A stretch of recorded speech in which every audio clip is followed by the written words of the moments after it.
Hello. मैं और देशना घर पे आए थे, अभी चाय लेके जा रहे हैं दुकान पे वापस। गाइस અમે દુકાને આવી ગયા છીએ। તો ગાઈસ અમે દુકાને આવી ગયા છીએ અને આ બેક ટू વર્ક મને એના કામે लगी गई है। तो गाइस आज हमारे शॉप पे ये जूड़ा सेल हो गया है और उसी का मैं बिल बना रही हूँ।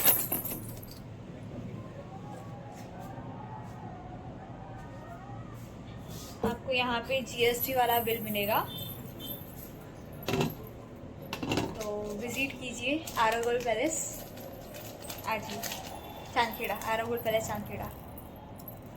तो गाइस ये है सिल्वर पर्स और मैं इसके फोटोज़ वीडियोस कस्टमर को सेंड करने के लिए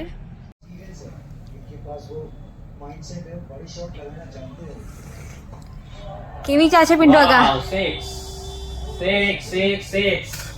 पिंटू आगा ना मैच में बड़ी खबर पड़े छे।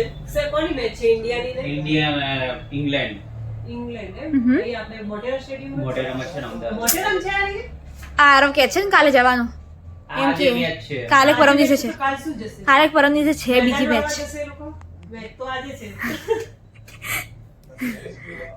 એ કહેતો આરવ કે કાલે પરમ દિવસે છે બીજી મેચ નહીં નહીં તો ખોટું ખોટું ફેંકા મારે શું એનો ફ્રેન્ડે આરામનો ઉલ્લુ બનાવી દીધો। એ જ ને। किस किस के यहाँ मैच चालू है? हमारे यहाँ चालू है, देखो इंडिया